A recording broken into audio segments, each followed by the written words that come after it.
మనం నిత్యము కూడా మన ఆత్మ మన శరీరంలోంచి ఒక 3 నుంచి 4 మార్లు బయటికి వెళ్తుంది. మీరందరూ నిద్రపోతూ ఉంటారు రాత్రుళ్ళు 10కో 12కో 1 గంటకు, అంటే వాళ్ళ సమయ అనుకూలాన్ని బట్టి.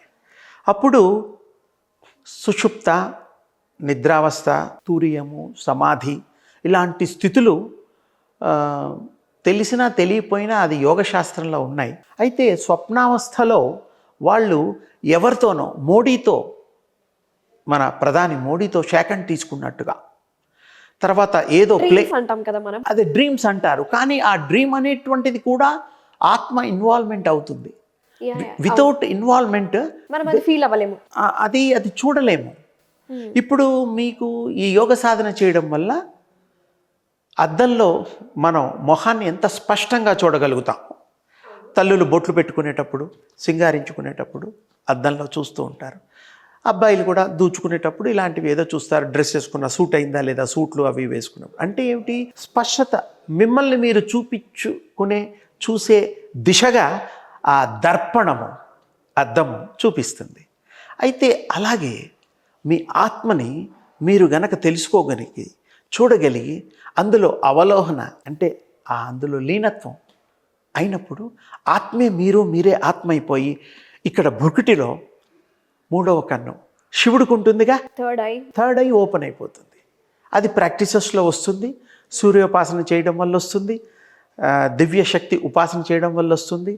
అది డివైన్ లైట్. ముందు చూసే వాళ్ళకి బ్లాక్గా ఉంటుంది. ఆ బ్లాక్గా ఉన్న తర్వాత ఒక 1 or 2 minutes hardly calm and క్వైట్గా కూర్చుంటే, ఈ ఆసనం వేయాలి ఆసనం వేయాలని లేదు. సోఫాలో కూర్చోవచ్చు, మీకు ఇష్టమైన పోజులో కూర్చోవచ్చు, శవాసనంలో కూడా పడుకొని కూడా మీరు ఆ థాట్ని కనెక్ట్ చేయొచ్చు, మీ ఇష్టం. ఎందుకంటే సోల్ ఈజ్ డిఫరెంట్. సోల్ని క్యారీ చేసేది బాడీ, సింపుల్. అందుకని ఆ సోల్ అనేటువంటిది విడి పదార్థం కాబట్టి, విడి శక్తి కాబట్టి, విడి తేజోమయ స్థితి కాబట్టి, దాన్ని గనక మీరు స్వాధీనపరుచుకున్నా, దాంట్లో మీరు లీనత్వం కలిగినా, మీ పూర్వజన్మలన్నీ తెలుస్తాయి. ఇప్పుడు మీకు ఈ జన్మ తెలుసు, 30 25 ఏళ్ళో 40 ఏళ్ళో. బిఫోర్ దట్ మీకు తెలియదు. ఈ ఆత్మలకి ఒక లోకం ఉంటుంది. ఎలాగైతే పితృలోకాలు ఉన్నాయో, ఎలాగైతే బ్రహ్మలోకాలు ఉన్నాయో, ఎలాగైతే విష్ణులోకాలు ఉన్నాయో, ఎలాగైతే తేజోలోకాలు ఉన్నాయో, ఆ విధంగా ఆత్మకే ఒక లోకం ఉంటుంది. ఆత్మల లోకం అనేటువంటిది మన తర్వాత ఉంటుంది. ఆ ఆత్మలోకాల్లో అవన్నీ తేజో పుంజాలు తిరుగుతూ ఉంటాయి. అంటే ఆ రూపాల్లో ఉంటాయి. తేజస్సు కలిగి ఉంటాయి. ఏ రూపంలో ఉంటుంది? తేజస్సు, ఒక వెలుగులాగా, వెలుగు ఆకారంలో ఉంటాయి. అది తల్లులు, గర్భవతులైన తల్లుల్ని అవి అక్కడి నుంచి పరిశీలించి, పరీక్షించి, వాటికి సూటబుల్ గర్భాన్ని అవి ఎంటర్ అవుతాయి. చాలామందికి తెలీదు. అబ్బాయి పుట్టినా అమ్మాయి పుట్టినా ఈ మధ్య సాధనాలు వచ్చేసి స్కానింగ్లో చెప్తున్నారు. అసలు స్కానింగ్లో చెప్పినా చెప్పకపోయినా అది మన తృప్తి కోసమే. కానీ ఆ ఆత్మలకి మీ గుణగణాలు, మీ పూర్వ జన్మ తల్లిదండ్రుల యొక్క విషయాలన్నీ వాటికి తెలుస్తాయి. అంటే ఇప్పుడు ఒక మనిషి ఏదైనా పుణ్యం చేసుకున్నప్పుడు దానికి తెలుస్తుంది. ఇప్పుడు ఫర్ ఎగ్జాంపుల్, మీరు నాకు పుణ్యం చేశారనుకోండి, సచ్చి నీ కడుపున పుడతానని వచ్చే జన్మలో ఇలా అంటూ ఉంటారు కదా. అంటారు. కానీ పుట్టడానికి అనడానికి కొంచెం వ్యత్యాసం ఉంది. వీరు త్రికరణ శుద్ధిగా ఆత్మ సాక్షాత్కారం పొందే దిశగా ప్రయాణం చేసే వాళ్ళకి వాక్శుద్ధి కలుగుతుంది. ఏదన్నా చెబితే అయిపోతుంది తప్పకుండా. ఇప్పుడు ఈ ప్రజెంట్ సిచ్యువేషన్లో ఆస్ట్రాలజర్స్ లెక్కలు బ్రహ్మాండంగా కడుతున్నారు. కానీ వాళ్ళు చెప్పినవి కొన్ని అవుతుంటాయి, కొన్ని అవ్వవు. అది ఎందుకు అని కొంత ప్రశ్న మానవులు కనుక వేసుకుంటే, వాక్శుద్ధి లోపించి, ఒకప్పుడు జాతకాలు చెప్పేవాళ్ళు వాక్శుద్ధి పొంది ఉండేవారు.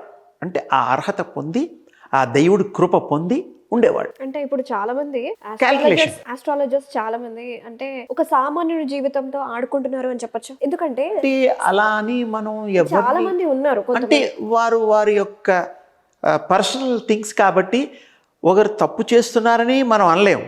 ఎందుకంటే వారు తప్పును తప్పుగా ఒప్పుకోరు. అంటే కొంతమంది బిజినెస్ చేస్తున్నారు కదా, అంటే చేసే వాళ్ళని మనం ఆపలేము, వారి విజ్ఞతకే వదిలేయాలి. ఎందుకంటే వాళ్ళకి తెలుసు కదా, ఒకరి హామ్ చేస్తున్నామా, ఒకరికి మంచి చేస్తున్నామా, ఒకరిని పక్కదారిలో పట్టిస్తున్నామా, ఒకరికి సత్యం చెప్తున్నామా, అబద్ధం చెప్తున్నామా అనేటువంటిది ఆ యొక్క జ్ఞాన సంపద కలిగి ఉంటారు. కాబట్టి వారి యొక్క నిర్ణయాన్ని బట్టి వారు మాట్లాడుతూ ఉంటారు, చెప్తూ ఉంటారు.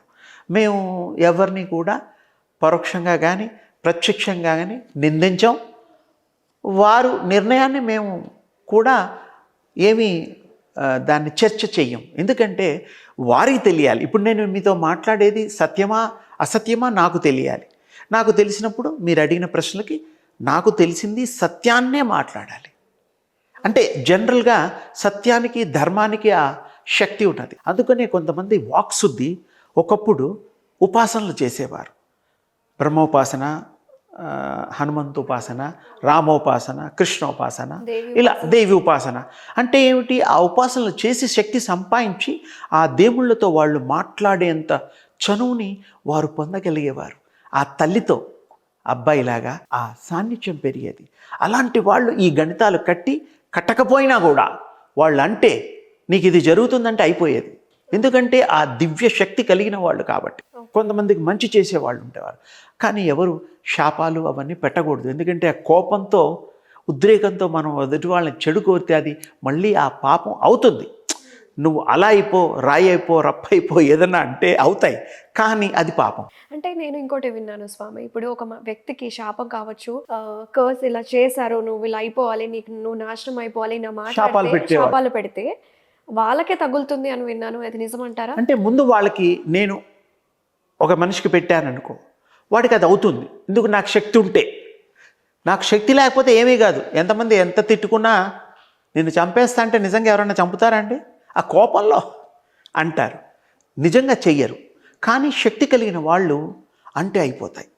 అంత శక్తి కలిగిన వాళ్ళు అంటే ఏంటి? అంటే ఉపాసనలో ఆ దేవుడి యొక్క కృప పొంది వారి నాల్క మీద సరస్వతి దేవి తాండవం ఆడుతుంది. ఎప్పుడూ ఉంటుంది, ఎల్లవేళలా. ఏమి చెప్పినా పలుకితే కాళిదాసుడు ఆ స్వామి, ఆ తల్లి కృప కాళికా అమ్మవారిది పొందలా? ఎంతోమంది పొందారు. అలాగే మనం కూడా భగవంతుడి కృప పొందిన నాడు మనం కృపార్థులము, చరితార్థులం అవుతాము. అప్పుడు మనం ఏమి చెప్పినా వింటారు, ఏమి చేసినా జరుగుతుంది. కానీ మంచికి, ధర్మాన్ని కాపాడడం కోసమే. అలాగని నాకు శక్తి ఉంది కదా అని ఎదుటివాడి మీద దండయాత్రలు అలాంటివి చేయకూడదు. చాలా తప్పు. వారికి ఆ టైంలో వాడు అనుభవిస్తాడు, కానీ ఆ పాపం మళ్ళీ మనకి రెండింతలుగా మూడింతలుగా తగులుతుంది ఇచ్చిన వాడికి. ఎందుకు? అధర్మంగా నువ్వు వాడిని మరి పాపం అయ్యేటట్టుగా, వాడిని క్షమించేటట్టుగా ఆ విషయాన్ని చూసుకొని మనం మాట్లాడాలి. నిజంగా పాపం చేసిన వాడికి బుద్ధి చెప్పచ్చు, శిక్ష వేయచ్చు. ఎవరికి పడితే వాళ్ళకి అమాయకులకి శిక్ష వేయకూడదు కదా, ధర్మం కాదు కదా అది. సో వీళ్ళకి రెండింతలు మూడింతలు తగ్గు మళ్ళీ విడిగా వచ్చేస్తుంది. ఎలాగైతే బంతిని గోడకు కొడితే అదే వేగంతో మళ్ళీ మనకు వచ్చి అదే పద్ధతి. ఎవరు కూడా సత్యాన్ని, ధర్మాన్ని ఆచరిస్తూ ధర్మప్రదంగా ఉండేటువంటి చేయడం వల్ల జయప్రదం అవుతుంది.